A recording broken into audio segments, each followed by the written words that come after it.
epistemic vices, and online harm. So as before, the vision here is to build a community and start a dialogue across different disciplines that might help us understand the nature of various harms in society, how they work, and what to do about it.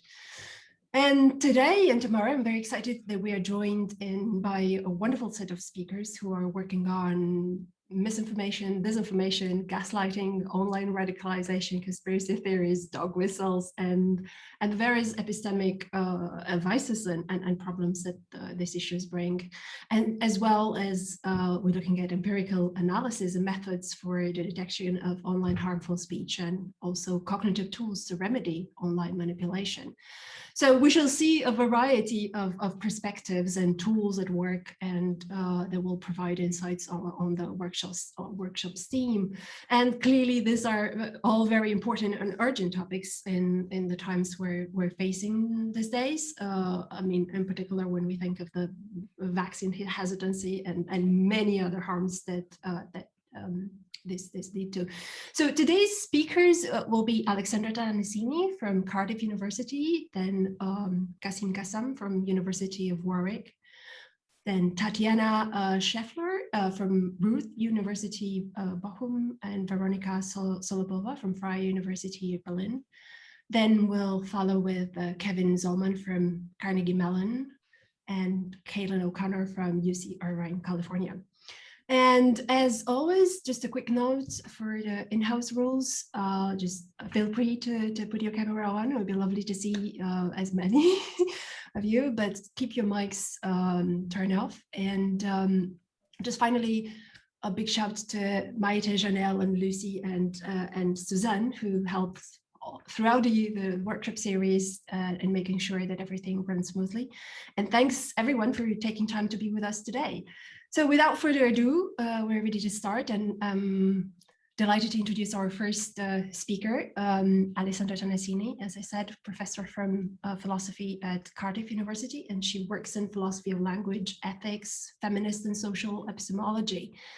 She has written extensively on topics such as epistemic vices, silencing, arrogance, prejudice and ignorance, and many others. And she's running a project on changing attitudes in public discourse, focusing on reducing arrogance and debate. And today she will be talking about arrogance and anger in social networking sites. So the floor is yours, Alessandra. Happy to have you. Thank you, and thank you for inviting me, and thank you to everybody who's here for making it, especially people across the pond for whom this is quite an early start. So thank you again for being here. So what I'm going to talk about is anger, especially, and a special kind of anger that I think is contingently linked to arrogance, in the sense that often arrogance leads to this kind of anger, although this kind of anger is possible in the absence of arrogance. And the anger I'm talking about is status anger.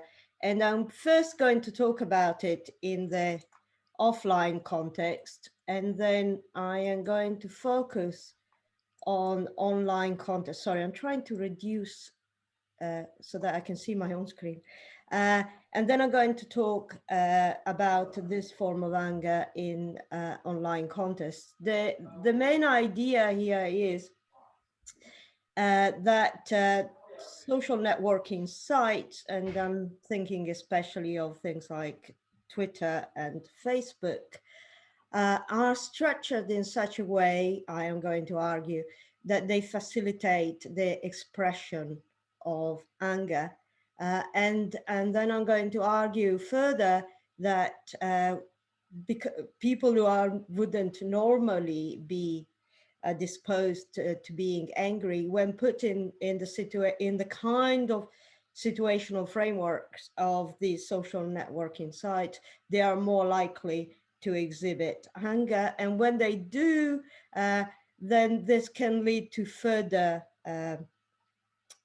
negative effect. In particular, I'm going to argue that it can lead, or usually leads, to affective polarization and to forms of identity protective cognition, that lead to what has been called expressive responding. So basically the first half of the paper is about anger, the talk is about anger and especially status anger, how it is often connected to arrogance. And then the second half of the talk is about how emotions, especially strong emotions, are promoted in social networking sites and how they spread like wildfire.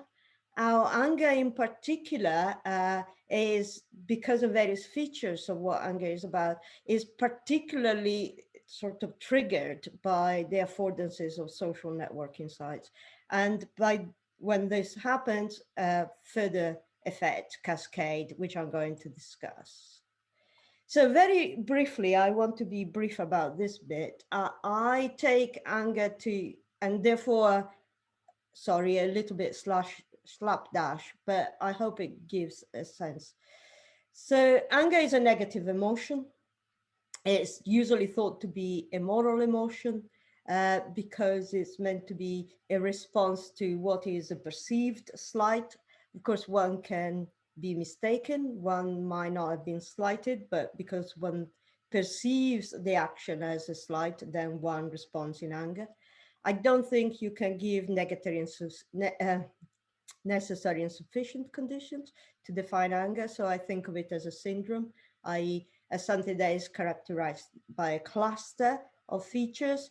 These include feelings of heat and sometimes feelings of aggression, often beliefs or thoughts that one or somebody who one identifies with has been slighted.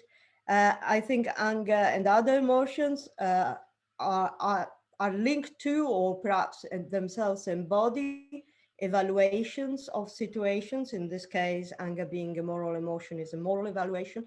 And in the case of anger, a moral evaluation of the situation as deserving or befitting of anger. There is as being anger, so which is to say as being such that a slight has been committed. And anger also includes behavioral tendencies, which sometimes are tendencies to seek revenge, to get even, but sometimes are also just a tendency to ask for an apology, expect the other person to make amends, to acknowledge that they have caused harm. So that gives you a sense of, right, broadly speaking, of what anger is. There is a special kind of anger, which I call status anger. This Aristotle was particularly concerned with this, and Martha Nussbaum as well. And so it's anger where that is characterized by the fact that the perceived slight, real or imagined, is about social status. And so anger is in response to behavior that one perceives as having diminished one in the eyes of other people, or diminished one's social place in social hierarchies, and so on and so forth.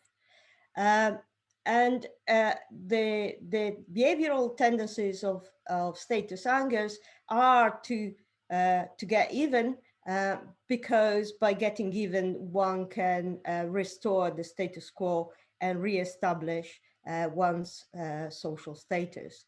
And so this kind of anger, contrary to what Nussbaum says, is not irrational because it can be effective in restoring one to one's previous high status. Status anger is especially exacerbated in situations that make salient to somebody that one is under threat. And so status anger is essentially a defensive response. So I have argued elsewhere that status anger is a common manifestation of arrogance. I should clarify, status anger need not be a manifestation of anger, status anger needs not be a manifestation of arrogance, but it often is, because arrogance as superbia as I interpret it, is a condition where one makes one's own evaluation of one's own sense of self-worth dependent on being better than other people.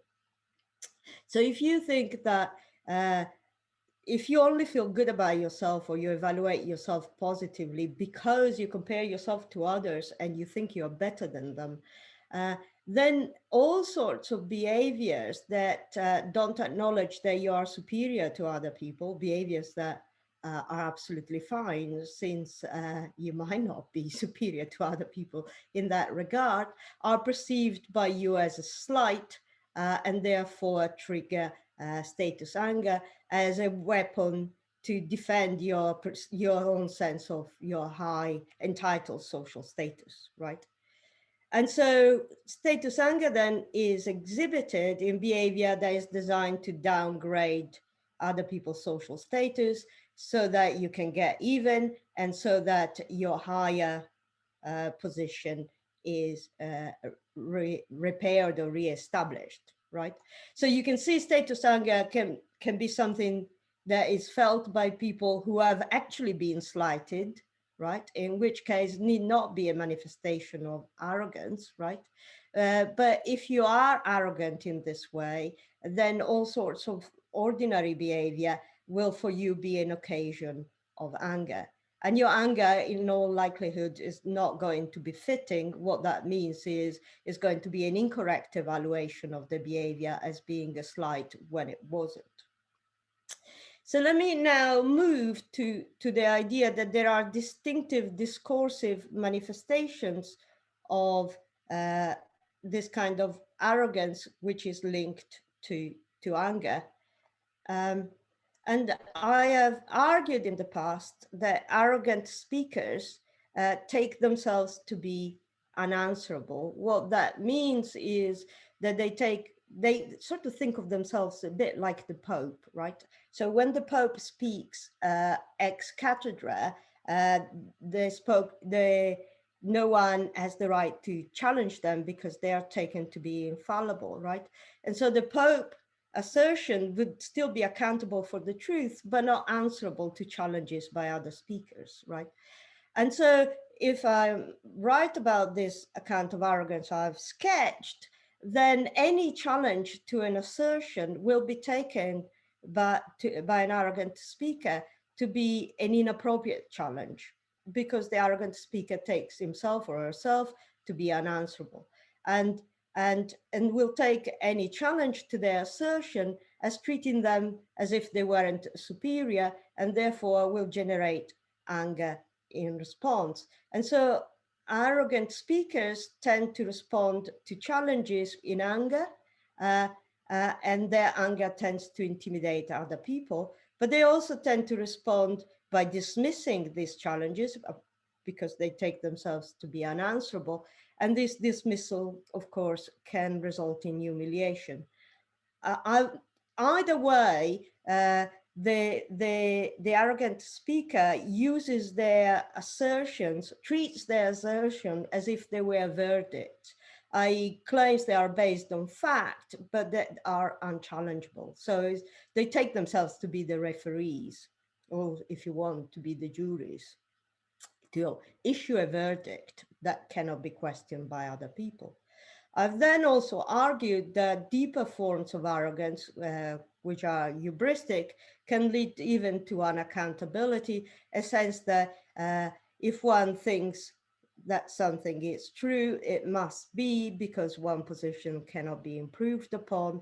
And so if somebody behaves this way, then somebody treats one's assertions as if they were mere exercises of power, i.e. not even accountable to the facts, but something that could make the facts fit the way one thinks.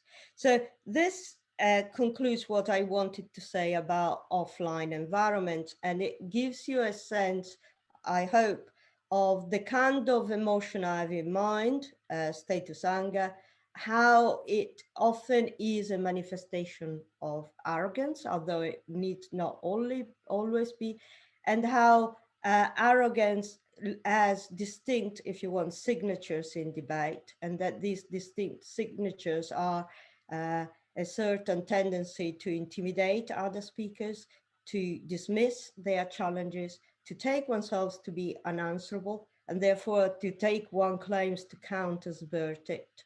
And if deeper, to take oneself to even be unaccountable. And so to sort of work under the illusion as that just one, that something must be true because one thinks it is true. And so effectively to treat one's assertions as if they were mere exercises of power. Right. So I'll start my discussion of online environments by talking about emotions in general, and then I will talk more specifically about anger. So I'm focusing exclusively on social networking sites. These are Facebook, Twitter, TikTok, Instagram. Uh, they're basically those sites where people post, share, like, retweet, and are able to direct message other people or to share something for the whole public to see. These, there is good empirical evidence that basically these social networking sites really facilitate emotional engagement with material. I mean, first of all, it's a feature of human beings and that we tend to share emotions, and especially strong ones. Has been argued by Colleen McNamara that emotions are communicative entities, that even when you suppress the sharing of an emotion, you don't manifest it, you have to put effort on not sharing or communicating your emotions, because the function for which emotions are evolved is to communicate what the evaluative content of the emotion, or the evaluative content that the emotion points to, if you don't think the emotion itself is contentful. And so the idea would be that it is part of the very function of emotions to be shared, and that there is something about the structures of social networking sites that actually facilitate the emotional engagement and therefore the sharing of emotions. So these affordances of social networking sites that are relevant here, the fact that most of them use different channels.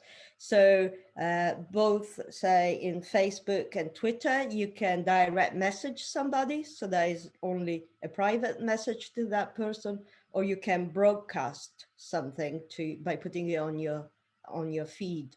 And so the existence of these private channels allows people then to share more easily strong emotions that they might not want to share for everybody to see.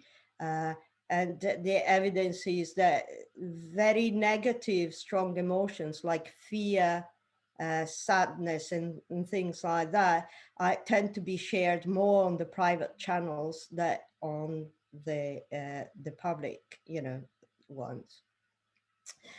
And so the existence of these private channels makes the communication of some emotions much easier.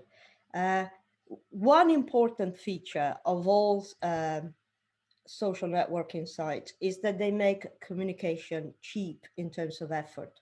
It takes, it's very, very immediate and very easy to share something. It's very, very easy to like something. It requires very, very little effort.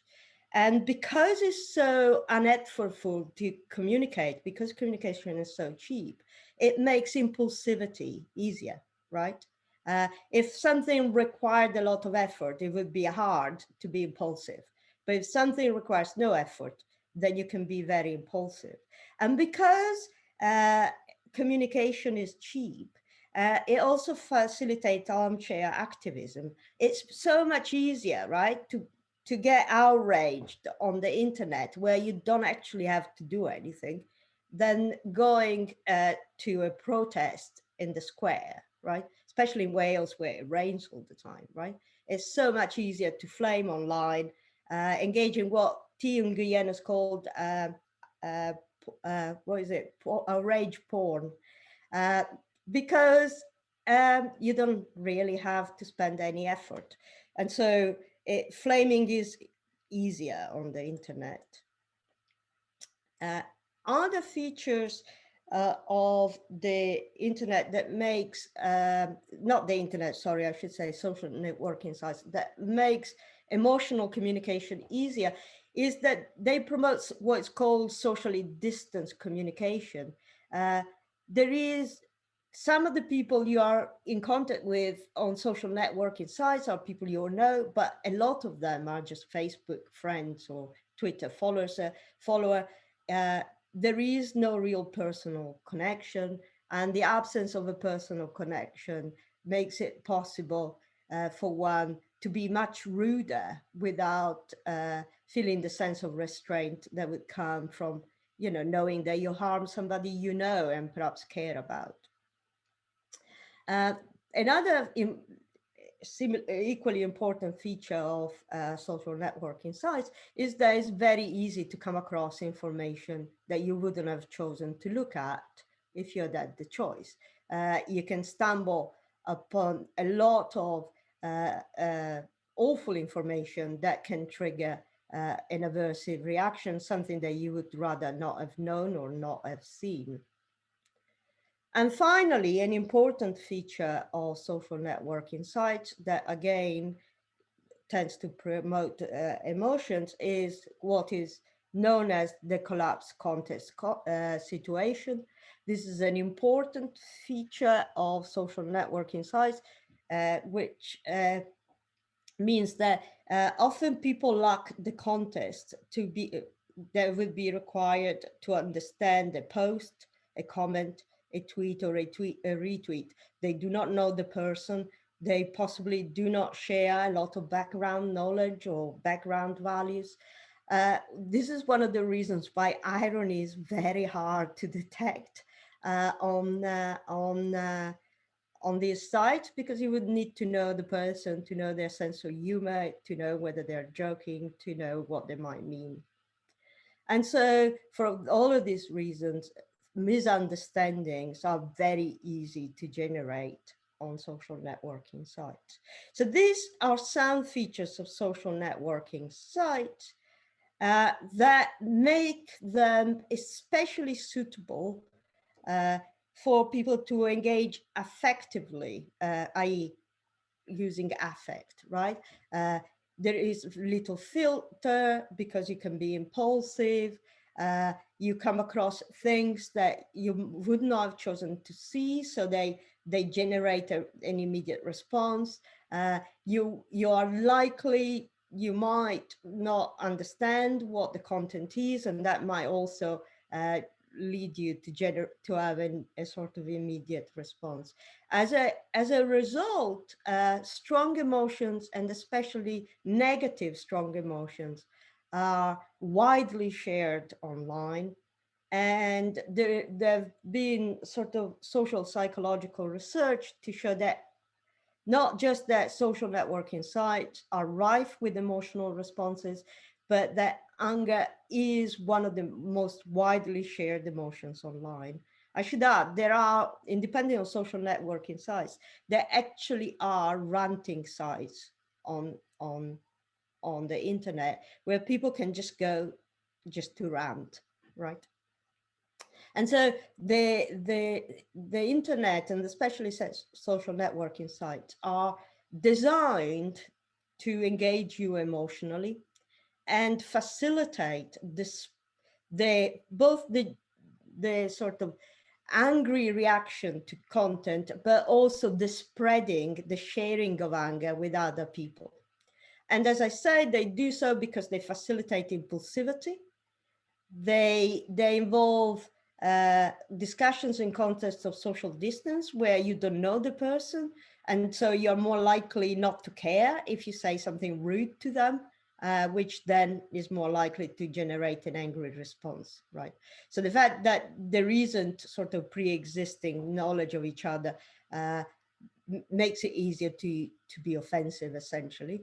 The existence of misunderstandings is facilitated by collapsed context. So again, people might react angrily to things that perhaps had they understood the context, they wouldn't have interpreted the way they did interpret. And as I said, one comes across information that one might not want to know, and that generates anger. And so anger then is quite widespread on social networking sites, and there is empirical evidence for two things that I think are really interesting. I don't know why in my slide I put them the other way around.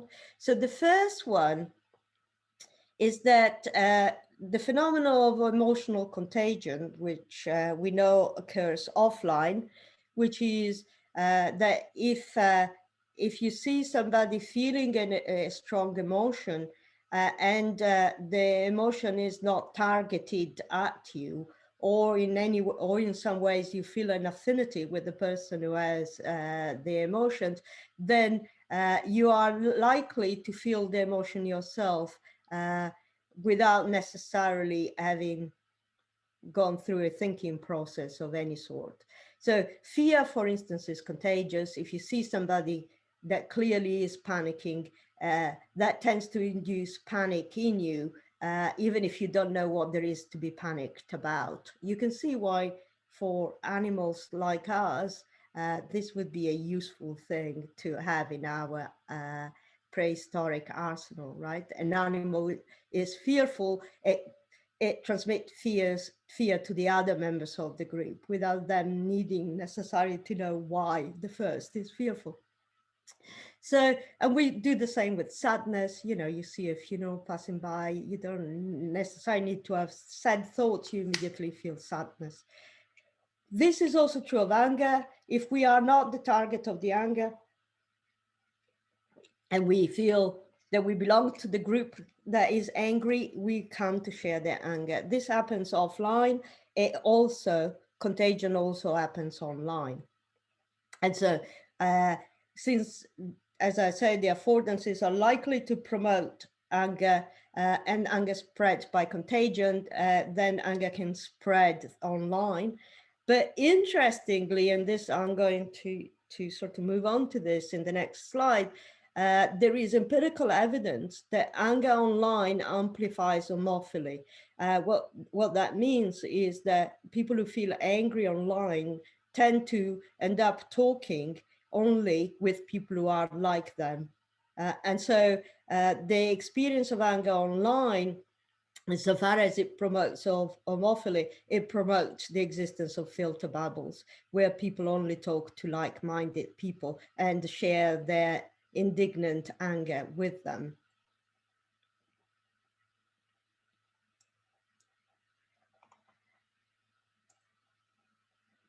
I think that what this shows is that anger contributes to affective polarization online. So affective polarization is a phenomenon that various social scientists found, especially in the US context, but other contexts, where the view is that people have become more polarized, not because they disagree more strongly with each other, but because they are more hostile to each other. So Mason talks of uncivil agreement. So the view is not that there is a deep disagreement in opinions, but what there is a deep hostility toward the other side, a sense of strong dislike of the other group. And it seems to me that, you know, this idea of anger could be one way in which we could be effectively polarized. If we are increasingly angry, that anger increases homophily, so increases our sense of likeness and being together for our own group, and our sense of hostility and dislike. After all, this is what anger is. It involves the behavioral tendencies to aggression and heat and hostility toward the other group. And so whilst anger is an expression, I think, of affective polarization, it also is a possible cause for further polarization. So the view that I am trying to convey here is that if it's true that anger is one of the ways in which affective polarization is manifested, and if it's true that anger is facilitated by the way online environments are structured, and the spreading of anger is facilitated by the way online uh, uh, networks are structured, and not only that, that promotes homophily, then the spreading of anger that promotes homophily essentially promotes effective polarization and the kind of arrogant like behavior that I think are associated with anger. Right, so I now like to sort of draw some further consequences of this approach. So what I've said so far is that social networking sites are engines of anger. Uh, they are likely to trigger angry reaction. They facilitate the spreading by contagion of anger. And when anger spreads by contagion in this way, they have an homophily effect. People only talk to people who already are like them, and therefore causes affective polarization. I now want to link this to what Dan Kahan has called identity protective cognition, or sometimes has called it cultural cognition. He defines identity protective cognition as a form of motivated cognition that leads individuals to form beliefs in a manner that is defensive of their own social identity. So the view, I mean, one way you can think of it is that people might engage in a lot of confirmation bias, you know, only take in the beliefs that the views they already agree with them, discount or dismiss views they disagree with, and engage in this bias because their reasoning is motivated by the need to defend their sense of self or their sense of social status, and this reasoning is serves this function of self-defense because it's driven by affect, is driven by emotions, right? And so what Kahan has in mind is something like that. Your emotions, say your angry emotions, make you evaluate certain situations as angersome, even if they are not. And that perception of the situation as angersome that is given to you by your emotion then guides your reasoning, and so leads you down the line to further sort of inaccurate beliefs because they were influenced by your affect, which has driven you in sort of in the direction of self-defense rather than accuracy. Right. And so the idea then is basically the identity protective cognition is cognition to defend one's own self-esteem, uh, and the one sense of self-esteem linked to one's social identity, which then is linked to the perception of having a certain high social status. And so basically, in short, identity protective cognition is cognition that seeks to protect and enhance one's social status. And so now, right, if you can see if I'm right about this, how anger is a motor of affective polarization and identity protective cognition. But if that is correct, right, then anger is a motor for misinformation online. So the angry online user is likely to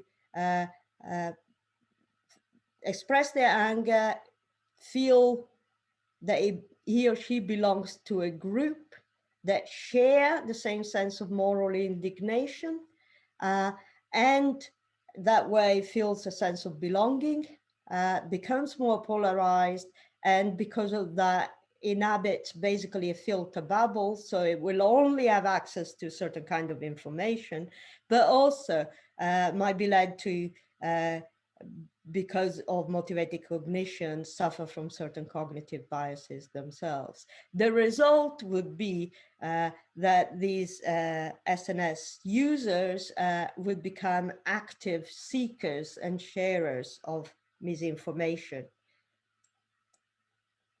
Right, I now got 2.5 minutes. I'd like to make the last point. So Dan Kahan also connects identity protective cognition to risk perception. So he notes that there is a small group of white men who have a perceptions of risk connected to climate change and other things that is very out of line with the perception of risk by other populations, i.e. women of any race and males of non-white background. And his view here is that this sort of a reasonably low perception of risk in this subset of white men is an example of identity protective cognition, because acknowledging the real riskiness of the situation is perceived to be a risk to a challenge to their dominant status. And so he provides a cognitive model to this sort of form of identity protective cognition. The view here would be that all of these cases are cases where people engage in something akin to wishful thinking because of their motivation to protect their ego. This view has been challenged recently by some philosophers like Michael Hannon and Elizabeth Anderson, who interpret what's going on in these cases along an expressive model. And so they take it that people who engage in expression of identity protective cognition, say deny climate change or so on and so forth, it's not that they actually are engaging in motivated believing. Instead, they would be engaging in a kind of cheerleading. So they would just express their support for a certain group without expressing beliefs. The account I've just offered, I think, provides an alternative that helps us to see how this is linked to arrogance. So what I want to say is that when certain people give this very low estimation of risk, what they are doing is not engaging in motivated believing due to cognitive biases, and they're not taking us on by just sort of expressing their support for their group. What I think they're doing is they are engaging in vindictives, i.e. they are making assertions that are arrogant. If you recall, I said at the beginning that an example of arrogant assertion is treating one's claims as if they were verdicts. If I am right that these forms of identity protective cognitions are fueled by status anger, which is linked to arrogance, we would not be surprised if what seemed to be statements of fact about a risk were actually verdicts.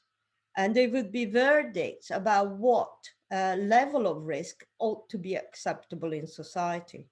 And so what I want to say is then that one of the things that I think happens on the internet in this context is not just that anger is widespread, it's not just that widespread anger leads to affective polarization.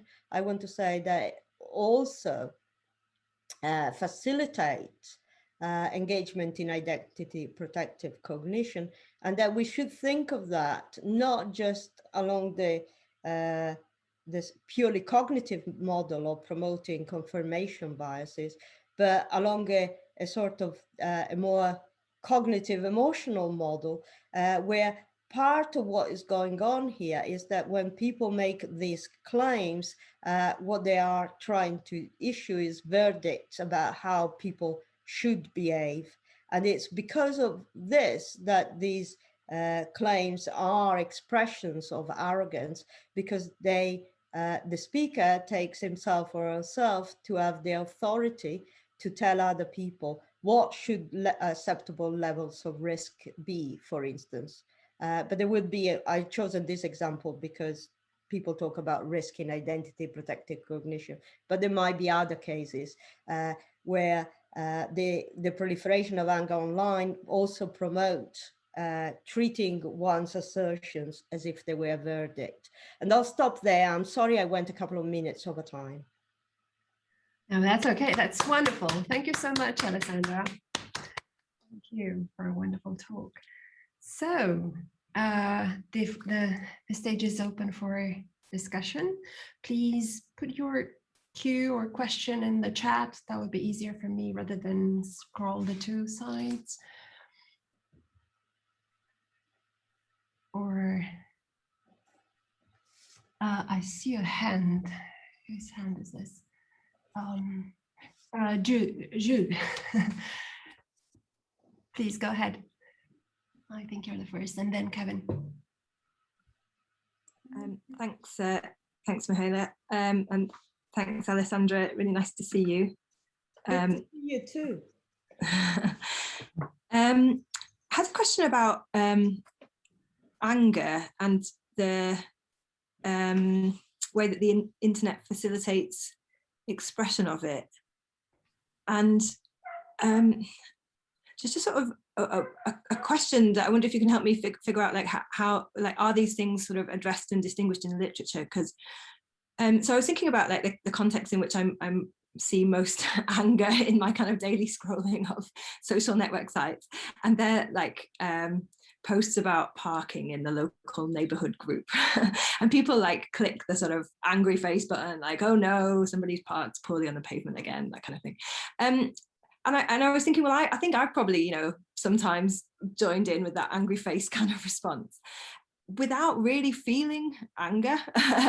And so I guess I just wondered if there was a distinction to be made between like expressions and the sort of tools that the internet gives us, like the kind of angry face buttons even, that sort of help us express anger that is really quite disproportionate from the amount of anger that we in fact feel.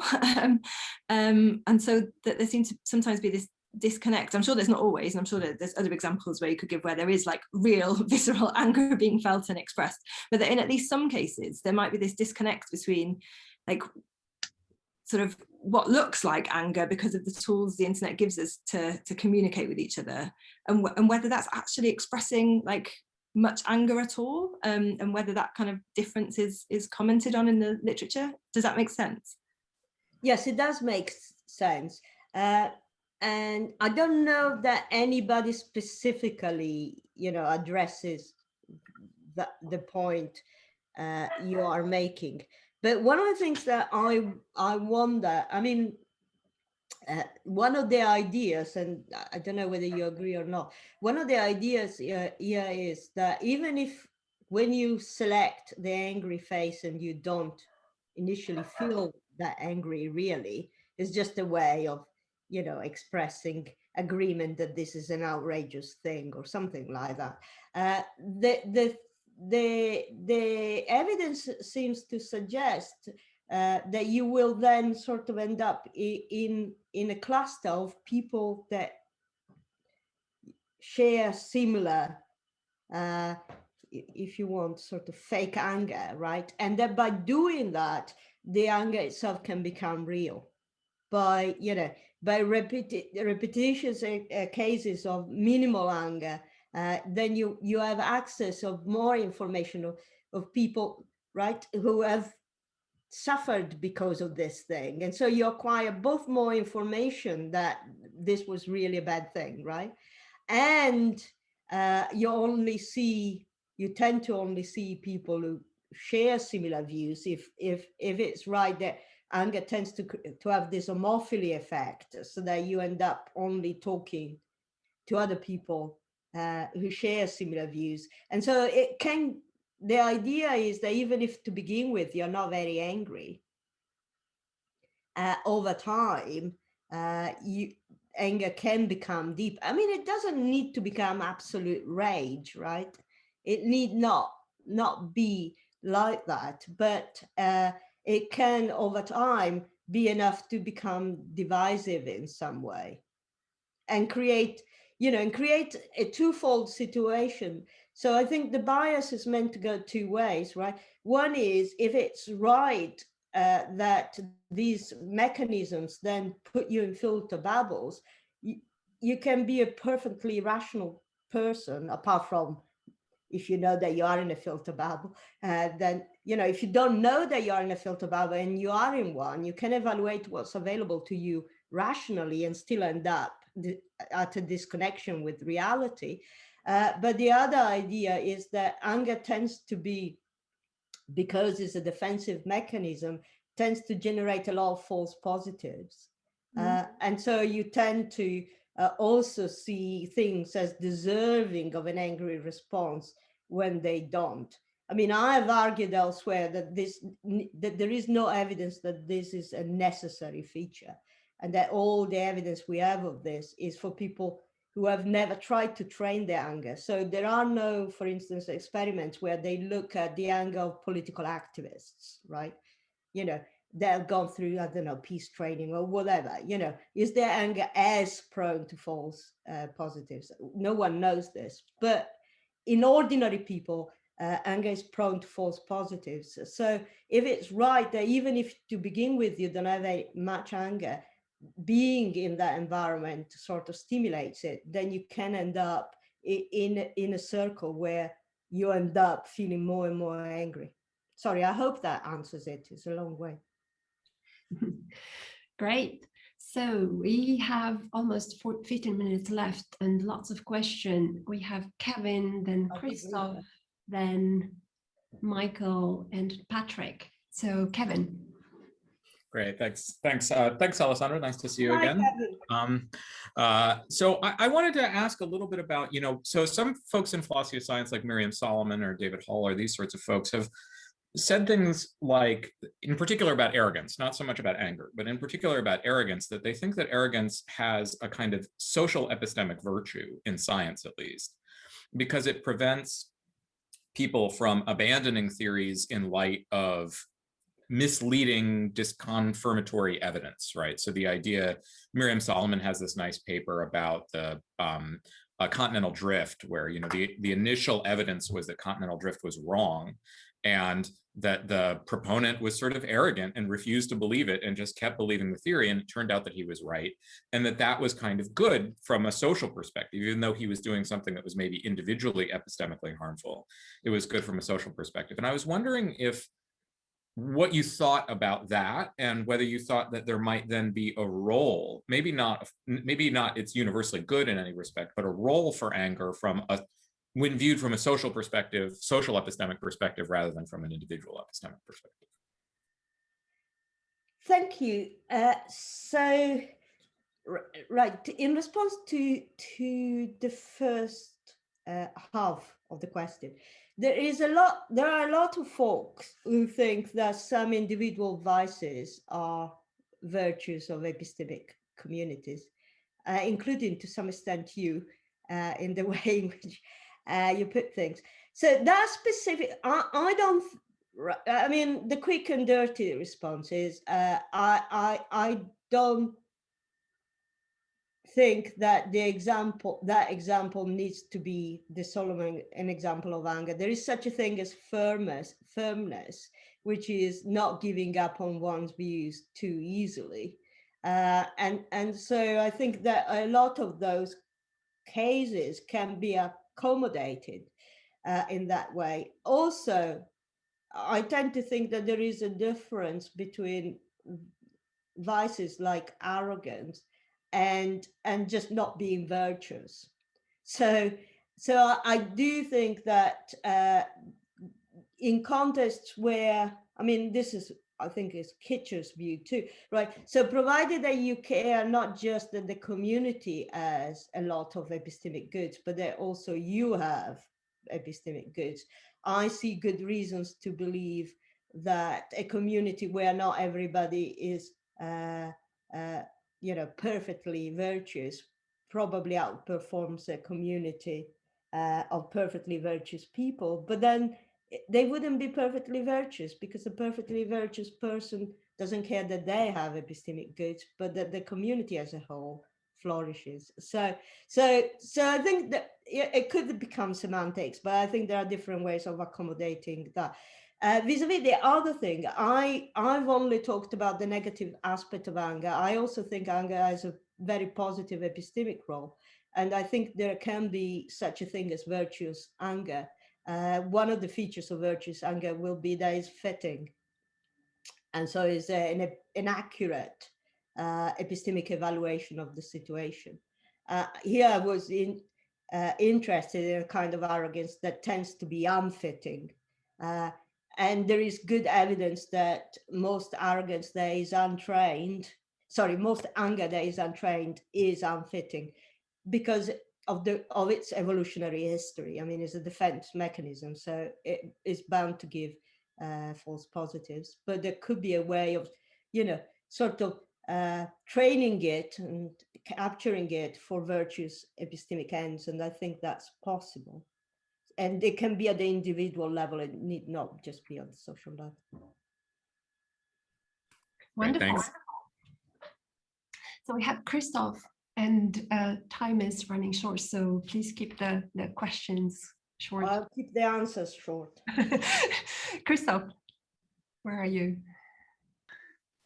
Yeah, so I was wondering, because one aspect I really liked about your talk, among many things, is that you mentioned status anger, because a lot of times with these bubbles that people get into, we focus on the likes, the retweets, and all of those mechanisms of Twitter that sort of seem to reinforce people's tendency to post drama, which often involves anger, right?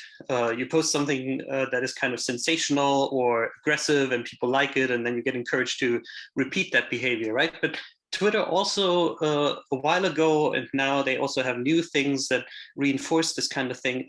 They have these verified accounts. So certain users will get more power, will get more influence, will get more say in a debate. And Twitter has these new mechanisms where they mark certain sources as authoritative. I was just curious what your thoughts are on that.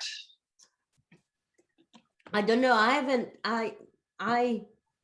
haven't really thought about it. Can I, in the interest of time, can I just say I don't know? I'll think about it. It's an interesting idea.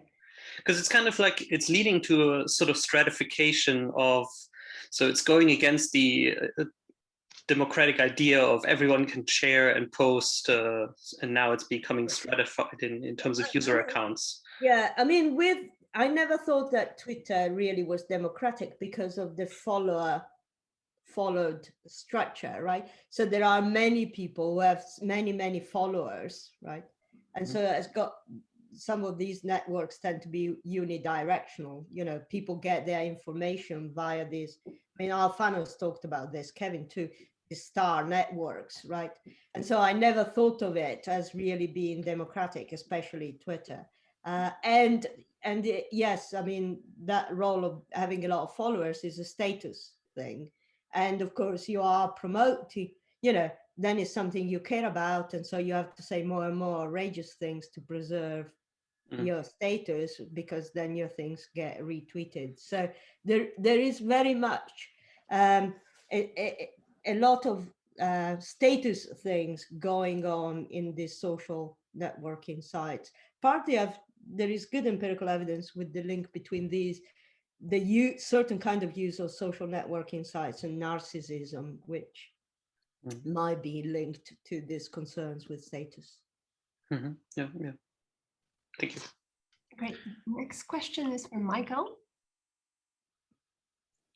Hi, Alessandra. Hi. Good to see you. I just very quickly, I just want to say, first of all, I thought that was spectacular. Not surprisingly, I agree with basically everything you said, and people who are stick around for tomorrow will see the influence of Alessandra's work on my own, which is profound. So I just want to ask a little bit about whether you think, that I think you think that arrogance can become indexed to a group. It can become sort of not that just I know more than you, but that we know more than them. And I wonder whether you think that that is also, it seems to me that that's also the case with anger, that anger can become indexed to a group. And I wonder how you think that might affect the story that you're telling about, for example, the link between certain kinds of practical reasoning inferences that one might make when one is in the grip of this sort of attitudinal cluster that you've identified in this online discourse. I hope that makes sense. Yes, I think it does.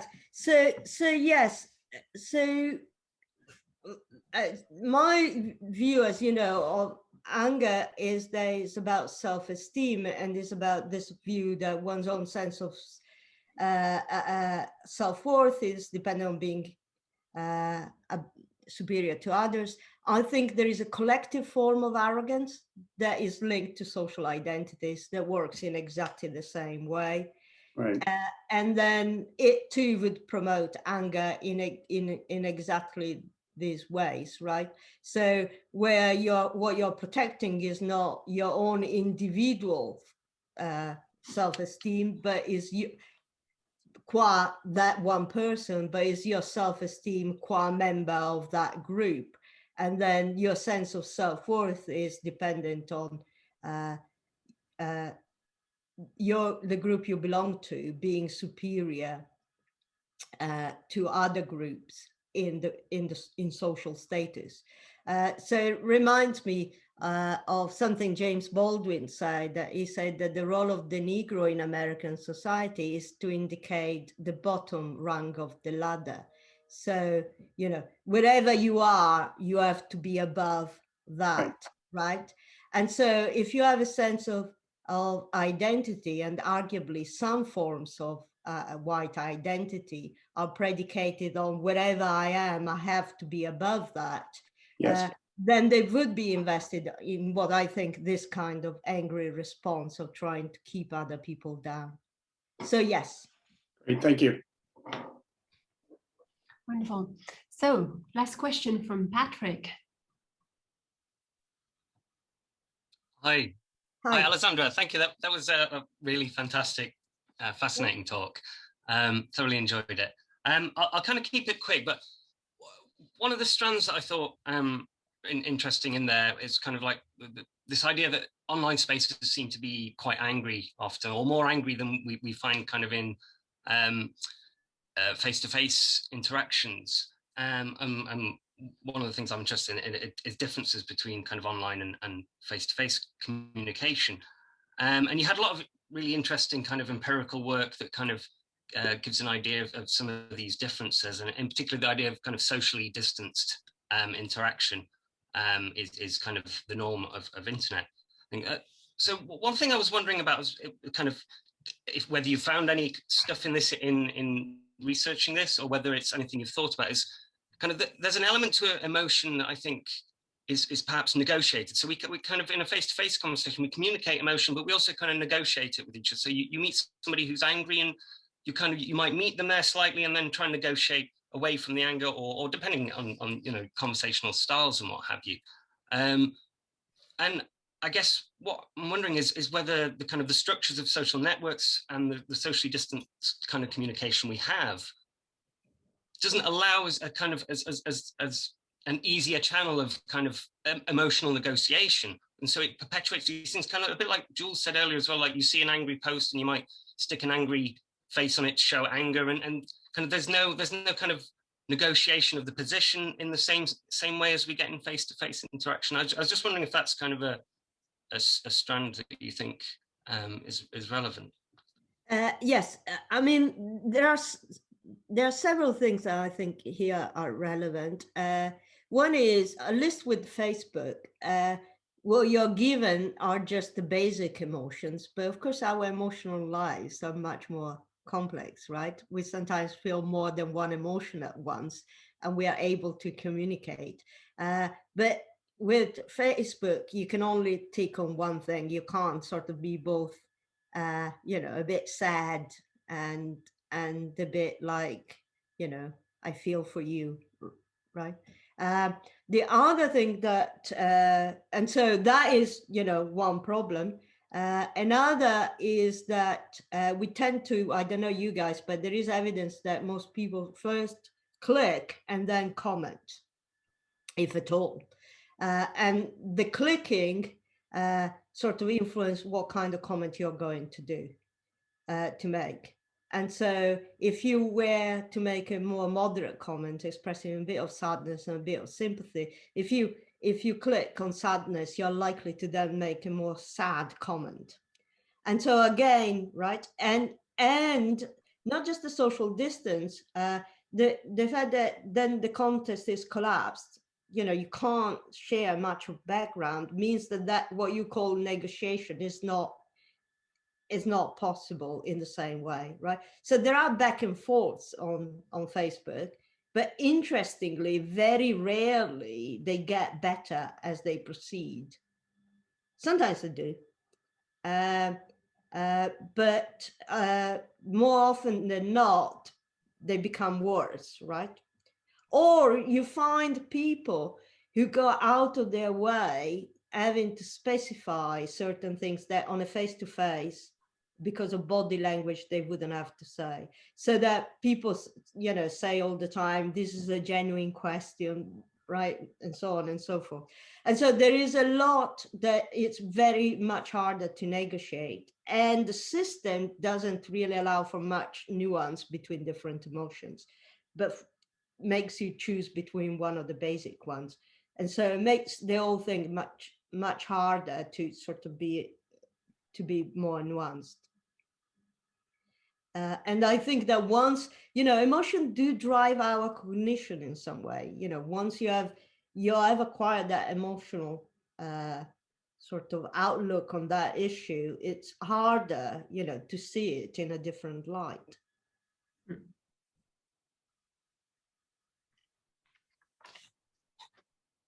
Wonderful. Are there any other questions? We have 1 minute left.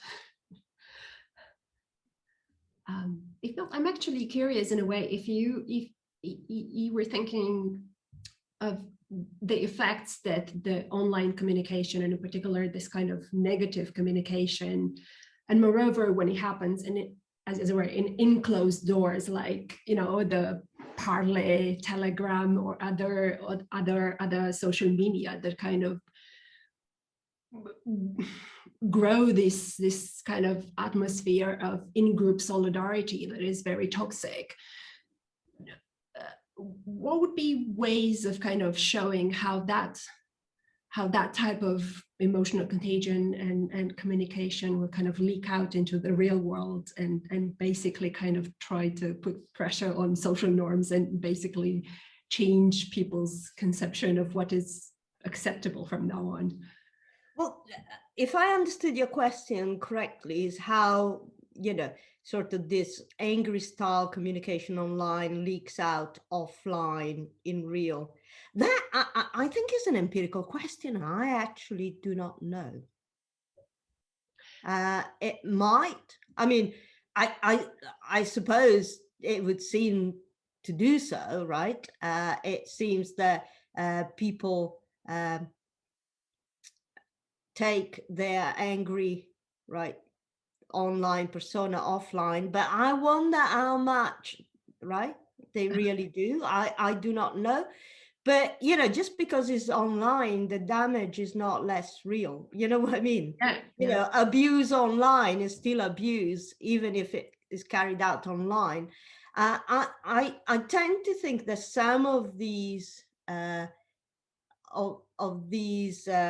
phenomena are kind of situation driven. So one of the things I didn't put an emphasis on, but I think one of the way of thinking of online is like as if it was a situation that makes people who are not arrogant become temporarily even more arrogant, right? So it's a way of turning even those of us who perhaps are not that vicious into a vicious persona. And I know people who are nice people offline, but online they are awful, right? Right. And I don't think of them as particularly arrogant offline, but online they are insufferable. And I think this is a situational, you know, variable. So, Right. you know, they just are triggered online in certain ways. Right, because it feels like there is a sort of reinforcement because they're exposed to this kind of behavior, and they think like, oh, it's normal, and if they do it, you know, this must be seeing some sort of incentives, and also the kind of the sort of free way. Now it's licensed, and in particular also because we're in an enclosed community where we know that, you know, it's all acceptable.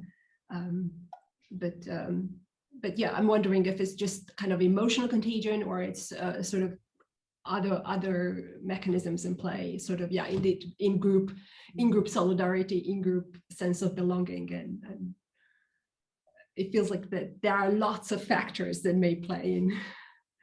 Yeah, I think so. Yeah. That was fascinating. Thank you so much, Alessandra. Thank you for inviting me, and thank you for wonderful talk. Super great, fruitful thought. So technically we have 7 minutes left, but if people feel free to wanting to continue the conversation, please feel free to hang around. Is it okay if I ask a non-philosophy question? Of course. Michael, is your boat in the water? Sorry. Not yet. It's been windy here, lots of gales, and we haven't been able to. I've got a cover on it, and it has to be a calm day and reasonably dry for me to take the huge thing off and get it into the water. So I'm hoping next in about 10 days, I think. It'll probably, judging by the weather. Obviously yours is in the water. And have you gone sailing already? No. Okay. Sorry, people. This is just, you know, inside sailing talk, but I'm so jealous. I'm so jealous, but I'll be making up for it very shortly. That was a great talk, Alessandra. I thought I'd love to hear. One of the things I've been worrying about is this sort of this question that you got it right at the end, which is this link to practical reasoning that this sort of cluster of attitudes really licenses certain inferences from in practical reasoning. These inferences may be unjustified from an epistemological standpoint, depending on the nature of the inference, but they could be quite sensible in certain ways from the identity protective standpoint. And as you said, Kahan has been working on this quite a bit. But I think there are sort of interesting, I don't know if I would call them technical, but sort of philosophical questions about how those inferences really work, and what sort of model, of practical reasoning best fits this. I think I don't have any answers to these questions, but I've been thinking about this. I also want to thank you, because I think in a way you've actually given me, you got a name now that for the sort of position that I've been trying to articulate along with under your influence as well in certain other areas. So the attitudinal model expressivist, maybe we need to find a shorter label than that, but it's I think you're right to say that it's distinct from both Hannon's style expressivism, which is almost like a kind of political emotivism, and yes, yeah, it's like old-fashioned emotivism, with all that, the charms and problems thereof, and the variety of the other views that you sketched. But I think that's really helpful to have that out on the table as just this is a distinct alternative. So anyway, just gave a talk yesterday, by the way, and I think it was yesterday, and was given a shout out to your forthcoming book. People don't know Mismeasure of the Self is out this summer. Wonderful. I'm just a big promoter, right? Okay, I'm sorry. So, not just because we're both sailors, although that might have some, there's a sort of identity cluster that we both belong to. Okay, enough comedy for me.